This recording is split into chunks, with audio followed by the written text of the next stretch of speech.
Hello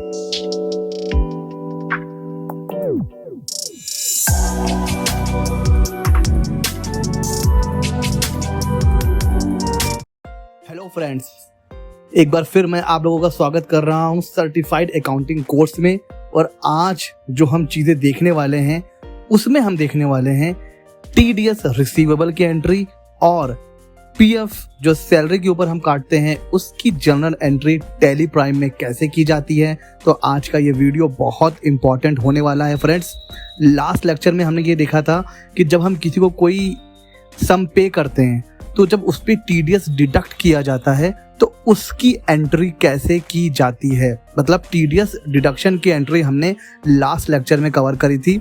आज हम देखेंगे कि टीडीएस रिसीवेबल की एंट्री कैसे की जाती है। ठीक है, तो जस्ट उसका रिवर्स हो जाएगा।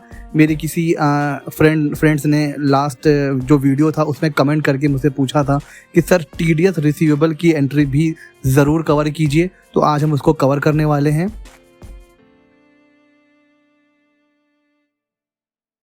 तो चलते हैं आगे। ये एग्जाम्पल है, आपको कमीशन मिला है 20,000 रुपीज़ का, जिसके ऊपर टीडीएस कटा है 5%। तो आइए चलते हैं टैली प्राइम के ऊपर और सीधे चलते हैं वाउचर के ऊपर। और हाँ फ्रेंड्स, एक बात ध्यान रखिए, ये जो भी हम एंट्री कवर कर रहे हैं, जैसे लास्ट टाइम हमने टीडीएस की डिडक्शन की एंट्री देखी थी, तो एंट्री तो हम टीडीएस की कर रहे हैं लेकिन बहुत से कॉन्सेप्ट यहाँ पर कवर होते जा रहे हैं। जैसे लास्ट टाइम हमने देखा था कि खर्चों के ऊपर जब हम टीडीएस काटते हैं तो एंट्री तो हमने टीडीएस की देखी थी, लेकिन हमने ये भी देख लिया था कि खर्चों की एंट्री कैसे करते हैं।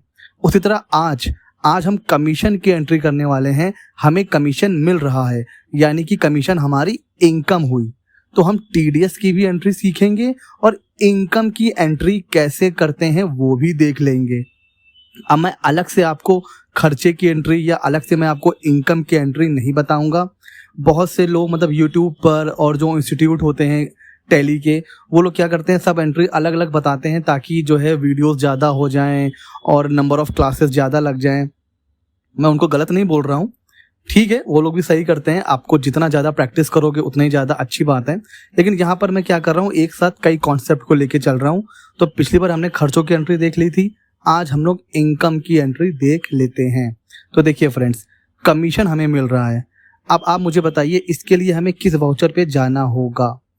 Contra, payment, receipt, journal, sales. Sir हमें जाना होगा रिसिट। रिसिट्स का है F6।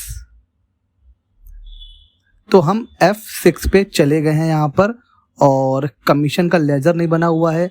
लास्ट टाइम मैंने आपको क्या बताया था कि जो लेजर नहीं बना होगा तो शॉर्टकट की है Alt+C। ठीक है, तो ये है हमारा कमीशन की, यहाँ पर हम एंट्री कर लेते हैं रिसीव।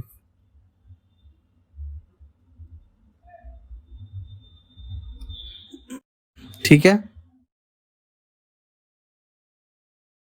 अब इसकी एंट्री कैसे करनी है। अगर जो कमीशन हमारा मेन काम है, जो मेरा कोर बिजनेस है, वो कमीशन पे ही मैं काम करता हूँ, तब तो ये जाएगा डायरेक्ट इनकम में। और अगर ये मेरा डायरेक्ट काम नहीं है तो फिर कहाँ जाएगा, इनडायरेक्ट इनकम में। ठीक है, तो उस हिसाब से हम यहाँ पर हेड को क्लासीफाई करते हुए चलेंगे, उसके बाद कर लेंगे इन सबको सेव। अच्छा, एंट्री हमसे क्या कह रहा है, एंट्री ये हमसे कह रहा है कि हमें मिल रहा है 20,000 का। अब देखिए फ्रेंड्स, हमें पूरा पैसा नहीं मिलेगा, ठीक है, पूरा पैसा नहीं मिलेगा, हमें मिलेगा 5% डिडक्ट करके, यानी कि हमारे हाथ में आएगा 19,000। तो हमारे हाथ में इनकम जो क्रेडिट होगी वो तो पूरी होगी। ठीक है सर, डेबिट क्या होगा, हमारे पास या तो कैश में पैसा आएगा या बैंक में पैसा आएगा। तो डेबिट तो हो जाएगा हमसे सपोज कैश। हमने लास्ट लेक्चर में बैंक का भी बनाया था, तो अगर बैंक में आ रहा है तो बैंक, अदरवाइज कैश। लेकिन पूरा पैसा हमें नहीं मिलेगा, हमें मिलेगा सिर्फ 19,000। अब जो ये 1,000 रुपए बच रहा है, ये हमारा क्या हो जाएगा, टीडीएस रिसीवेबल। ठीक है सर, तो अब हम क्या करेंगे, डेबिट। सर टीडीएस रिसीवेबल का तो कोई नहीं बना हुआ है लेजर, उसको भी Alt+C से हम क्रिएट कर लेंगे। TDS receivable, TDS receivable.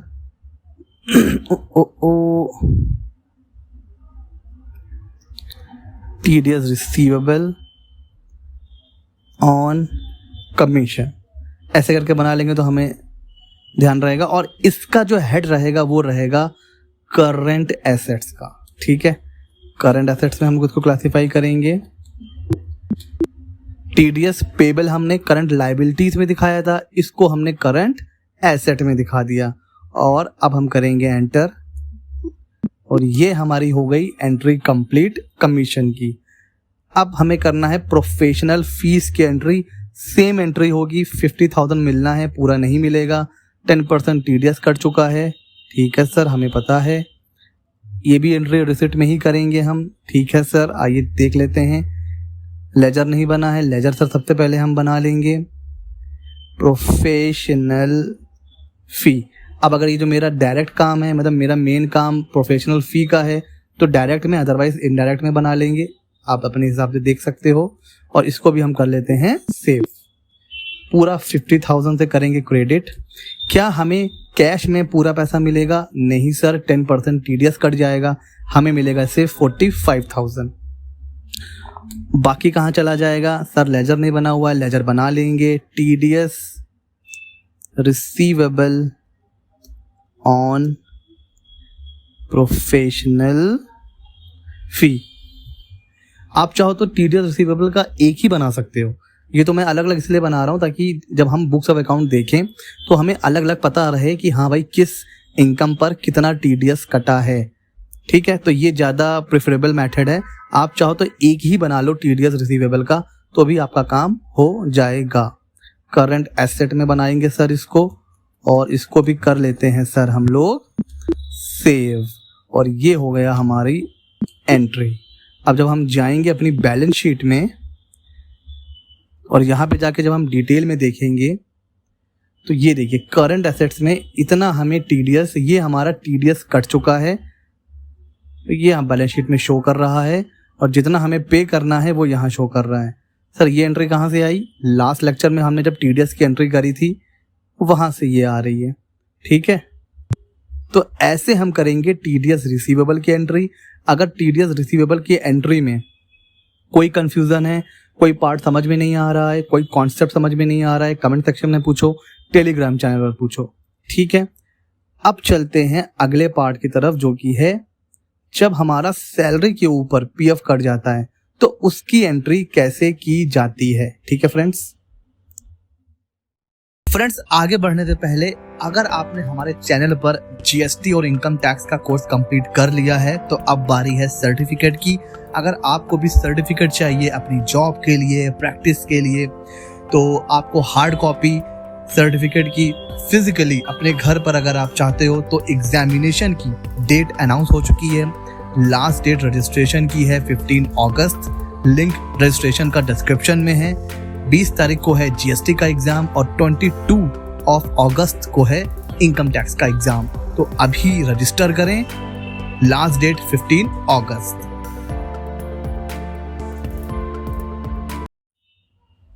अब बात करते हैं PF। जब हम किसी को सैलरी पे करते हैं, अपने एम्प्लॉयज को कोई एम्प्लॉयर सैलरी पे करता है तो उसके ऊपर PF डिडक्ट करता है, ठीक है। तो अब बात कर लेते हैं PF की एंट्री कैसे करनी है टैली प्राइम में। बहुत इजी है फ्रेंड्स।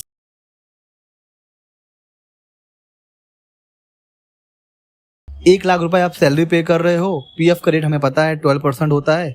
और जब हमने PF का अलग से, जब हमारा जो रजिस्ट्रेशन कोर्स है उसमें हमने जब PF के बारे में पढ़ा था तो हमने पढ़ा था कि जितना एम्प्लॉय की सैलरी से TDS कटता है, PF कटता है, जितना एम्प्लॉय की सैलरी से PF कटता है उतना ही एम्प्लॉयर भी कंट्रीब्यूट करता है, ठीक है। तो 12,000 रुपये एम्प्लॉय की सैलरी से कटा, 12,000 रुपये एम्प्लॉयर ने कंट्रीब्यूट किया। अच्छा, ड्यू डेट क्या होती है PF की? Within 15 days of month. यानी कि अभी कौन सा मंथ चल रहा है? अभी चल रहा है सर हमारा अगस्त। अगस्त का होगा 15 सितंबर, सितंबर का 15 अक्टूबर, अक्टूबर का 15 नवंबर, ऐसे ही चलता रहता है ड्यू डेट PF की। अच्छा देखिए, अगर PF ना काटते, ठीक, अगर मान लीजिए PF नहीं होता तो नॉर्मल एंट्री कैसे करते हैं? सर हमें पता है, हम जाएंगे पेमेंट वाउचर में F5 और सैलरी का सर बना नहीं है तो हम एक सैलरी का यहाँ पर हेड बना लेंगे, सैलरी। इसको हम बनाएंगे सर इनडायरेक्ट एक्सपेंस में, और इसको कर लेंगे सेव। और 1 लाख रुपए दे रहे हैं, 1 लाख रुपए टू, ये तो बैंक से पैसा जाएगा या कैश में जाएगा। चलिए हम बैंक से पैसा पे कर रहे हैं तो ये हम ऐसे पे कर देंगे और नीचे अगर चेक से पे कर रहे हैं वो सारी डिटेल यहाँ पर डाल के सेव कर देंगे। ठीक है, ऐसे ही तो करेंगे ना एंट्री। अगर पीएफ नहीं है तो ये एंट्री होती है, बैंक नहीं है तो यहाँ पर कैश से एंट्री हो जाती है। सर हम cash, salary debit to cash, ये एंट्री करते हैं। लेकिन अब यहाँ पर पीएफ भी है, अब यहाँ पर पीएफ भी है, तो अब इसकी एंट्री कैसे करेंगे? तो सैलरी तो 1 लाख रुपए बिल्कुल सही है, सैलरी 1 लाख रुपए बिल्कुल सही है। क्या पूरा पैसा आप अभी दे दोगे अपने एम्प्लॉय को? नहीं सर, अभी हम पूरा पैसा नहीं पे करेंगे। 12% यानी कि 12,000 रुपए हम डिडक्ट करेंगे, यानी कि अभी जो हम पैसा पे करेंगे सिर्फ 88,000 पे करेंगे एम्प्लॉय को। अच्छा सर ठीक है, बाकी सर क्या करेंगे? क्रेडिट सिंपल, जो टीडीएस की एंट्री करी थी वही कॉन्सेप्ट यहाँ पर होगा। और इसी कॉन्सेप्ट के साथ ये समझ लीजिए जो भी आपको टीडीएस काटा, पीएफ काटा, जीएसटी पेबल, कोई भी पेबल की एंट्री होती है वो ऐसे ही पास करेंगे। और अगर वो करंट मतलब 1 साल के अंदर अंदर उसका पेमेंट होना है तो उसका जो हेड बनेगा वो बनेगा करंट लायबिलिटीज। जैसे ये पीएफ है तो यहाँ पर एंट्री आप करोगे पीएफ एम्प्लॉय कंट्रीब्यूशन, ठीक है। इनडायरेक्ट एक्सपेंस से हटा के करेंगे इसको, करंट लाइबिलिटीज है ये, ठीक है। ये हमको अगले महीने की 15 तारीख से पहले पे करना है, ठीक है सर। कितना हो जाएगा? 12,000 हो जाएगा, समझ रहे हैं आप। Salary 1 lakh, cash 88,000, PF employee contribution 12,000। इसको पहले कर लीजिए सेव। सर ये तो एम्प्लॉय वाला हो गया, एम्प्लॉयर वाला कैसे होगा उसको भी देख लेते हैं कि वो उसकी एंट्री कैसे करनी है। तो सबसे पहले देखिए, अब यहाँ पर क्या होता है, कुछ लोग इसको एक्सपेंस मान के चलते हैं कि हाँ भाई आप पीएफ पे कर रहे हो, अपनी जेब से लगा के एम्प्लॉयर पे करता है तो ये हो जाता है एक्सपेंडिचर। अब आप इसको चाहो तो डायरेक्टली एक खर्चा बना दो अलग से हेड, और चाहो तो इसको आप सैलरी में ही क्लासीफाई कर सकते हो, ठीक है। तो सैलरी में क्लासीफाई करोगे तो भी है, और स्टाफ वेलफेयर भी हो सकता है। तो जैसे आप चाहो वैसे कर सकते हो, सबकी अपनी अपनी अकाउंटिंग प्रैक्टिस होती है। लेकिन जो मुझे सही लगता है वो मुझे सही लगता है कि क्योंकि ये सैलरी का ही पार्ट है, सैलरी की वजह से ही पीएफ डिडक्ट होता है और एम्प्लॉयर उसमें कंट्रीब्यूट करता है, तो सबसे सूटेबल यहाँ पर रहता है कि आप सैलरी को ही डेबिट करिए 12,000 और क्रेडिट करिए, यहाँ पर नया लेजर बनाइए एम्प्लॉयर कंट्रीब्यूशन पीएफ। इसको भी करंट लायबिलिटी पे बने रहने दीजिए और सेव कर लीजिए। तो ये आप एक ऐसी एंट्री आप पास कर सकते हो, ठीक है। अच्छा, नॉर्मली क्या होता है, अगर आप जो आजकल लोग क्या करते हैं, जैसे आपकी सैलरी 1 लाख है तो 1 लाख को ऐसे ये लोग कैलकुलेट करते हैं, जैसे अगर आपकी मान लो आपकी कहीं जॉब लगी तो जॉब में आपकी सैलरी है 1 लाख रुपए पर मंथ, तो ये 1 लाख रुपए एम्प्लॉय प्लस एम्प्लॉयर प्लस आपकी बेसिक सैलरी, ठीक है। मैं क्या कह रहा हूँ बेसिक सैलरी, एम्प्लॉय कंट्रीब्यूशन और एम्प्लॉयर कंट्रीब्यूशन, ये सब मिलाकर ये जो आप देख रहे हो ना 1 लाख, ये 1 लाख ऐसे बनता है। ये तो मैंने आपको समझाने के लिए अलग अलग कैलकुलेट किया हुआ है, बट प्रैक्टिकल वर्ड में क्या होता है, जो भी आपको जब कभी भी सैलरी कोई ऑफर करेगा, अगर वो 1 लाख है तो वो ऐसे कैलकुलेट होती है कि 1 लाख में basic plus employer plus employee सब इसी में इंक्लूड रहता है, ठीक है। अच्छा, तो ये आप एंट्री कर सकते हो और इसको कर लो सेव। ओ क्या एंट्री आ रही है, देखो सर क्या एरर कह रहा है, एरर कह रहा है कोई कैश और बैंक अकाउंट क्रेडिट नहीं हुआ है। हम लोगों ने क्या देखा था, अगर कोई बैंक कोई कैश क्रेडिट नहीं होता है, डेबिट क्रेडिट नहीं हो रहा है, तो ऐसी एंट्रीज हमेशा पास होती है जनरल वाउचर से। अब ये सेव हो जाएगा, ठीक है सर। अच्छा, ये तो हो गई 2 अलग अलग एंट्रीज। अब आप इसकी एक सिंगल एंट्री भी पास कर सकते थे, वो कुछ इस तरह, फटाफट समझिएगा क्या हो रहा है। सैलरी 1,12,000, ये दो अलग एंट्री से अच्छा है कि एक एंट्री करो। कैश कर लो क्रेडिट 88,000 और क्रेडिट करो जो हम लोगों ने अभी पीएफ वाला बनाया था, एम्प्लॉय कंट्रीब्यूशन 12,000 और एम्प्लॉयर कंट्रीब्यूशन। समझ रहे हो क्या हो रहा है? अभी हम लोगों ने ये एंट्री अलग अलग करी थी, अब आप ये एंट्री भी एक कंबाइंड एंट्री भी पास कर सकते हो। ठीक है, कुछ लोगों का पॉइंट ऑफ व्यू ये है कि ये जो 12,000 रुपये एम्प्लॉयर कंट्रीब्यूशन है इसको आप जो है खर्चे में लेके जाओ और एम्प्लॉयर कंट्रीब्यूशन करके डेबिट करो। कुछ स्टाफ वेलफेयर में डालते हैं, लेकिन मुझे जो सही लगता है कि सैलरी को डेबिट करना ही सही है, क्योंकि ये सैलरी का ही पार्ट है और जब भी आपका जो एम्प्लॉय है वो जॉब छोड़ेगा तो वो उस पीएफ को विड्रॉ कर सकता है। ठीक है, तो हमारे लिए तो ये खर्चा ही है, तो इसको सैलरी में क्लासिफाई करना ज़्यादा बेटर होता है। तो इस तरह से आप पीएफ की एंट्री भी पास कर सकते हो। ठीक है, उसके बाद जब पेमेंट का टाइम आएगा 15 तारीख, ठीक है ना, हमारी जब 15 तारीख आ गई,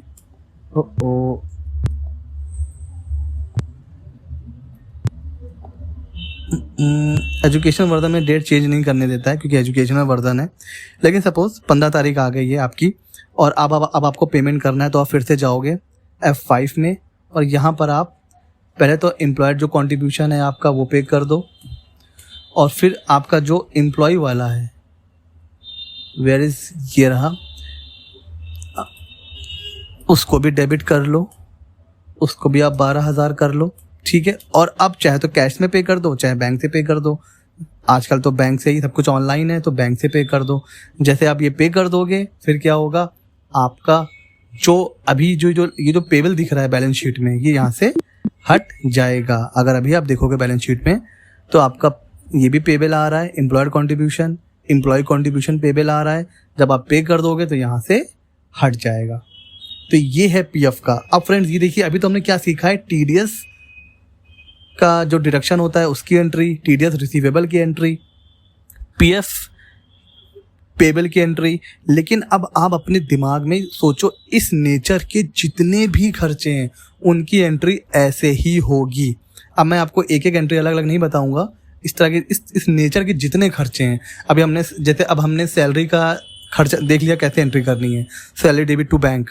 अब जितने खर्चों की एंट्री होगी, जितने एक्सपेंडिचर हैं उनकी एंट्री ऐसे ही होगी, rent debit to cash, electricity debit to cash, travelling debit to cash, advertisement debit to cash, सब एंट्री ऐसी ही होगी। अगर उसके ऊपर आप टीडीएस करोगे डिडक्ट तो उसकी एंट्री कैसे होनी है वो मैंने आपको बता दिया।